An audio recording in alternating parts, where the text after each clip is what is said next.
So we've got our base head updated from ZBrush to Character Creator. Now we're going to go through and do unique expressions for all the 13 expression shapes that we can change in ZBrush, as well as any expression wrinkles associated with those shapes.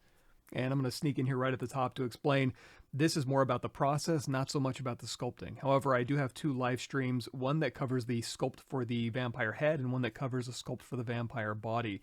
And later on in this video series will be a video called Body to Face Tools Workflow that'll go a little bit more in depth on sculpting the expression wrinkles and detailing those out specifically. So just diving right in, we'll head back into ZBrush here. So we've talked about all this stuff up here in ZBrush Face Tools. Now let's talk about all this stuff down here. For example, if you remember, when we turn on our range map, that turns on a texture map that shows us the range of the face, and this will show up if you have nothing selected in your expressions. This is just a basic facial range. And remember, when we modified the nostril or we changed the labial fold or anywhere we moved the mouth or the eyes, we wanted to make sure that these lines and these regions were followed.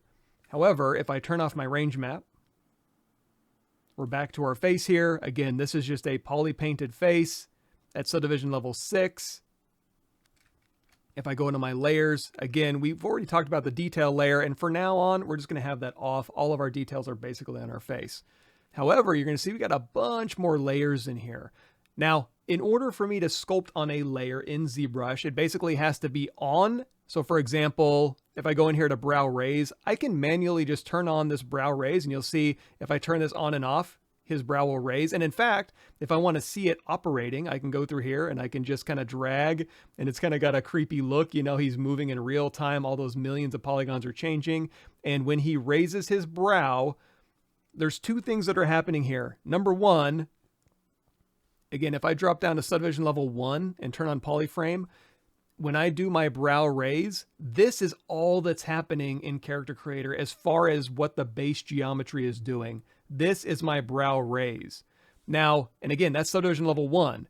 If I turn off polyframe and I go back up to subdivision level 6, anything above subdivision level 1 is details baked into a map.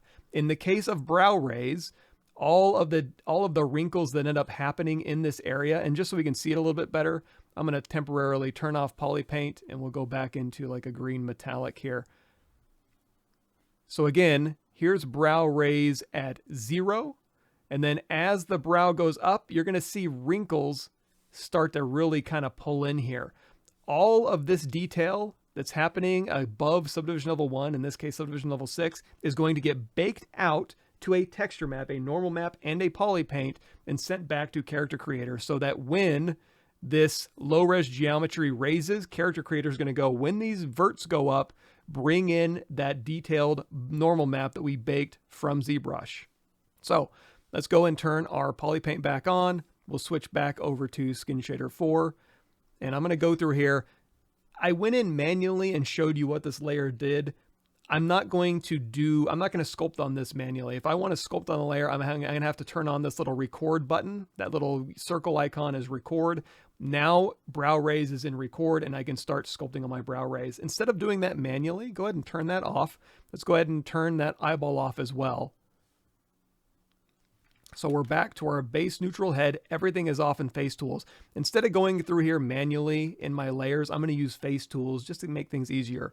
So let's say I want to work on brow raise now for real.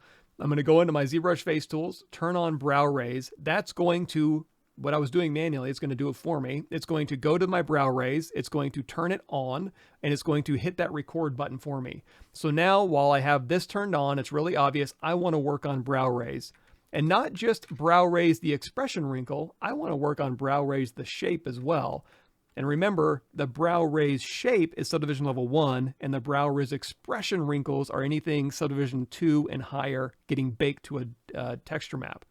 Now, there is a range for your expression wrinkles. So if I go in here and brow raise and turn on that range button now, because I have brow raise selected, it's going to give me a different range map. It will show you when you're sculpting in this area, it's going to bake out a normal map and a Polypaint. So again, we can paint in like redness, or if you want to paint a smiley face on there, it'll all show up in this area here. So this is showing me the range for the brow raise because I have brow raise selected. If I didn't have brow raise selected, it would show me the range for the entire face. So this is where anything I change in ZBrush in subdivision level 2 or higher is going to bake out this area into a texture map. If I turn off this range, now I can start sculpting in this area. However, I don't want to have that range turned on while I'm sculpting. What you can do is instead of turning on that range, you can go down here and say apply mask. So with brow raise turned on and apply mask turned on, it will literally mask out anywhere where your expression wrinkles or your Polypaint is going to kind of be faded out in Character Creator in the range map, essentially, when it sends over your texture sets. Now, if you like sculpting and you want to have the safety of your mask here, if you want to, you can just hold down Control Drag in your document and that'll just get rid of that mask. Or you can turn on Apply Mask, and that is, again, is going to mask out any areas that you probably don't want to be sculpting. And then you can go into your masking options here. In your masking menu, you can turn off View Mask. It's still there. So if I go through here with my standard brush, turn on Z-Add, turn off RGB, and I start sculpting, while I'm sculpting, well, let's turn up our Z intensity higher so we can see what we're doing. I'm sculpting on my head. As I get further away from this area here, it's going to kind of stop me from sculpting, right? Because if I go and turn View Mask back on, that mask is still there. You just can't see it. So let's go ahead and undo all that. Now, one thing I want to make clear, though, is if I turn my View Mask back on, this range and this mask only applies to what's going to be baked from your high-res wrinkle maps here. If I Control Drag and say, hey, when my brow raise goes up, I want, all of this mesh. I want it to go crazy. This could be my brow raise shape. And that's totally fine. Now remember, it's not going to take any detail back. It's just going to take these verts that you've moved, and that is going to be your brow raise. It's a little intense for my taste, so I'm going to go ahead and undo that. But I just want to show you that when you're talking about shapes versus expression wrinkles, shapes are your low-res subdivision level 1 shapes. You can go as crazy as you want to with those shapes, or fix any verts that you want for that shape. But when you're sculpting in expression wrinkles, I'll be honest, you can sculpt the entire head if you want with brow raise. Just be aware that it's only going to bake out what's in that range map. Now, here's another really important thing. Remember, on our base head, we applied Kevin's texture map, and we transferred it to our Polypaint. We changed that Polypaint. If you remember back when we originally sent over our mesh from Character Creator, I unchecked apply Polypaint to my expression wrinkles. That's because when I go through here and I'm doing my expression wrinkles, if I didn't do that, I'd have Kevin's tan skin in that range. If you accidentally did that, if I go through here and I turn off brow raise, you can fix it in ZBrush. So if you changed your base skin and then you brought in your Polypaint for your expression wrinkles, all you need to do is go down here to your texture map, say create new from Polypaint. That will transfer your Polypaint to a texture map. And then you can go in here to brow raise. And again, if you had that checked on and then you have his tan skin accompanying your brow raise, all you need to do with brow raise turned on and turned to record, go in here to Polypaint and choose Polypaint from texture. That will transfer your base Polypaint from the texture map to your Polypaint verts for your brow raise.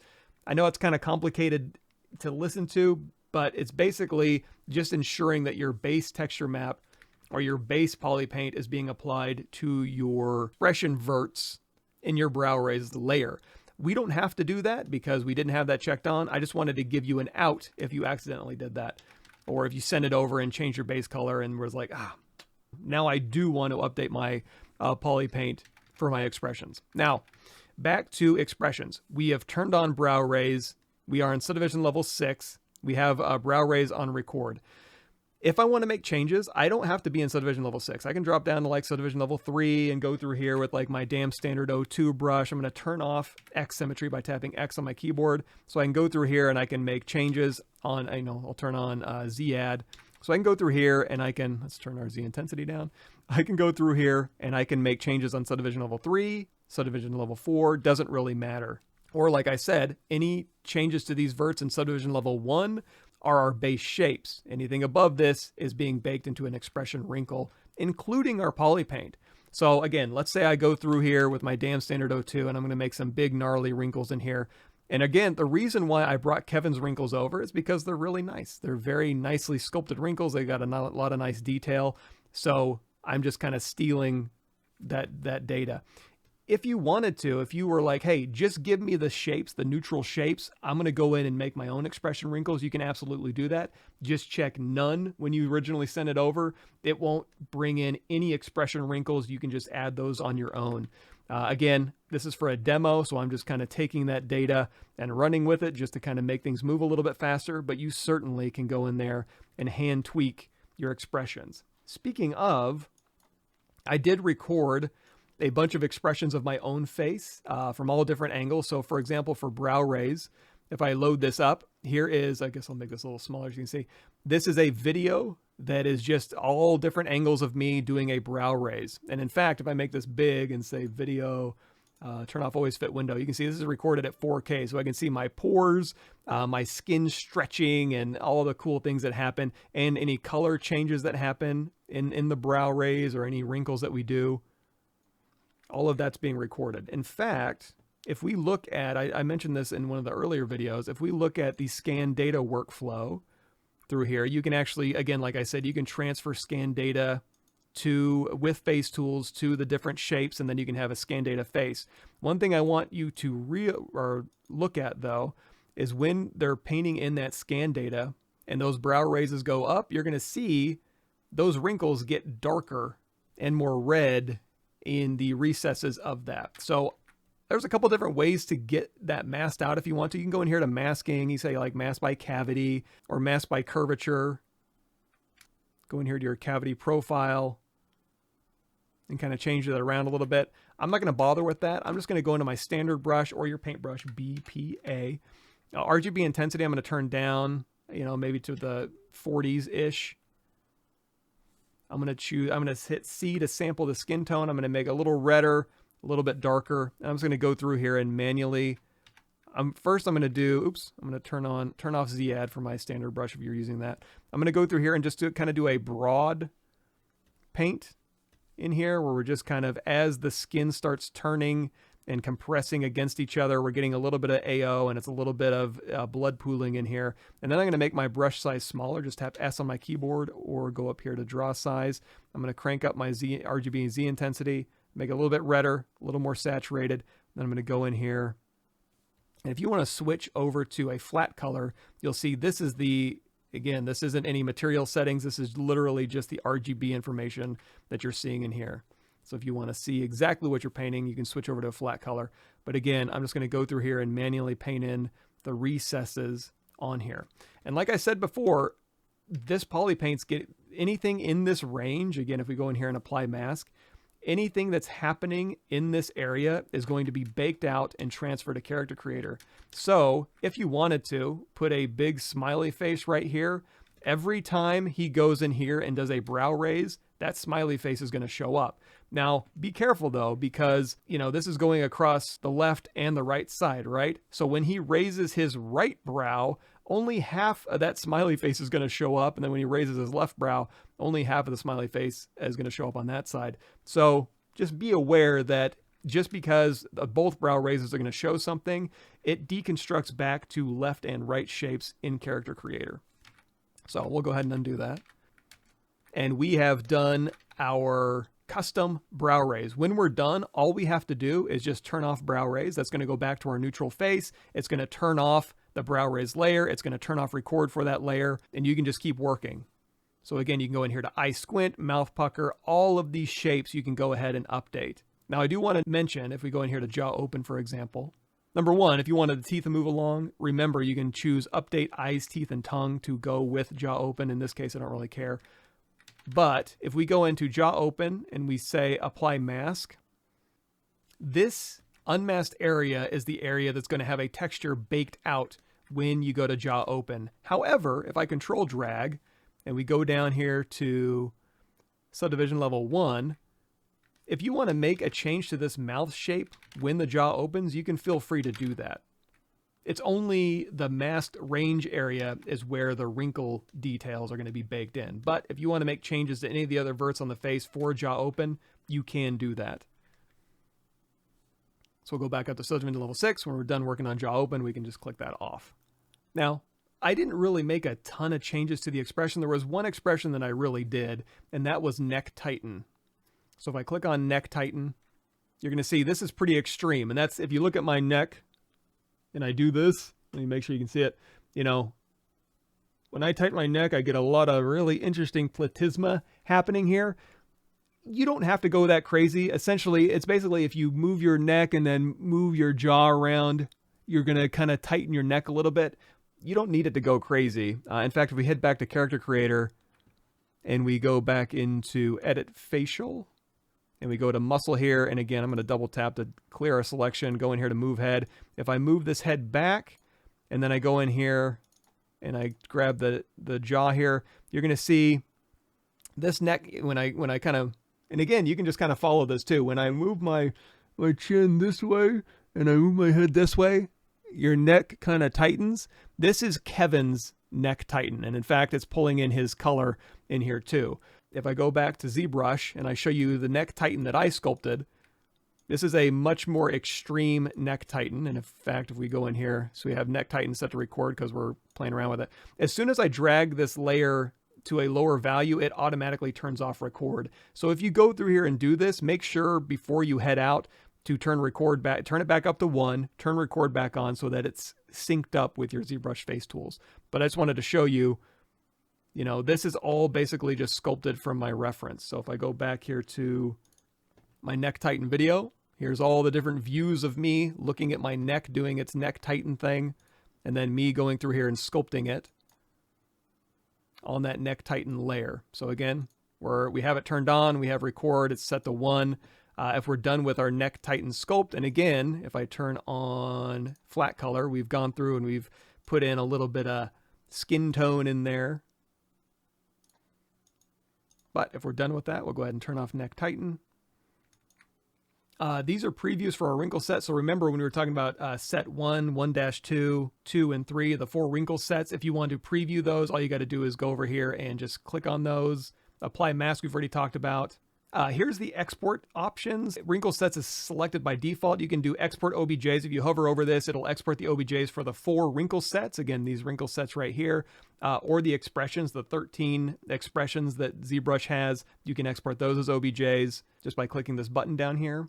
But we're going to send our wrinkle updates back to Character Creator. Again, it's going to send back any subdivision level 1 changes that we've made for those shapes, and in those ranges, it's going to bake those wrinkle details out, and subdivision level 6 is going to bake all of that out and send that over as a map. So let's say update to Character Creator. And in this instance, we've already done the base update. Now, if we did modify the base at all, we can just leave this checked on and just send everything back over. It'll rebake everything out. In our case, we didn't make any changes to the base. We'll just turn that off. Now, we did update expressions. Our expression shapes, our subdivision level 1 shapes have changed. Remember that neck tighten? You know, there's a lot more changes going on in that subdivision level 1 than there was previously. We also updated our wrinkles. So we updated our wrinkle normal. So any high resolution subdivision level 6 stuff we've done, it's going to transfer that data to a normal map. We also polypainted. We added a little bit of red in some areas. So basically we do want to bake our wrinkle diffuse, our polypaint to our diffuse. These are the generalized wrinkles. So way back in this first video in this series, we talked about the difference between generalized and individualized. I'm going to keep it individual. So we're just going to turn off normal and diffuse for generalized. The resolution is 2048, totally fine. We've changed all of our expressions. We're going to check all those on. We're going to say update to Character Creator. So again, what it's doing is it's sending over that subdivision level 1, all the subdivision level 1 shapes it's sending over, and those are going to be our shape changes. Everything in subdivision level 6 and our polypaint, you can see it here updating on the screen. It's baking that to a texture. You can see it updating in the texture over here. ZBrush is baking your diffuse and your normal and cavities and sending that back to Character Creator, and it's going to update all of your expressions, all of your polypaint for those expressions. Now it's going to be texture driven in Character Creator. And there, the file has been successfully exported. We can head back to Character Creator. It's loading everything in. And you'll notice that time it didn't ask us if we wanted to, move our bones with our morphs because we didn't update the base head. If we had said update the base head and we made any changes, then it would give us that option. This just updated our expression shapes and our wrinkles. So now if we go in here to motion, wrinkle check, dramatic male, and we hit play, the first thing you're going to notice is when we do the expression change, it's not going to switch to Kevin's skin. And if we skip forward a little bit here, if you look at the neck tighten, you're going to see there's a lot more extreme neck tightening happening here. There we go. So now all of our custom expressions have been transferred to our character. Everything's been baked down. And now all we have to do is do the body part, because again, we kind of did a backwards workflow instead of the original series where we were doing the goblin body and head. And in that case, all we would have to do is step right into face tools, do our custom expressions and shapes, and we're good to go. In this instance, we started with face tools, so now we need to go back to the body. So in the next video, that's going to be that step is, again, we've done the face tool stuff. Now we need to transfer all of this to the body. We'll finish out a nice creepy body sculpt, and then we'll have a body that matches our custom facial expressions.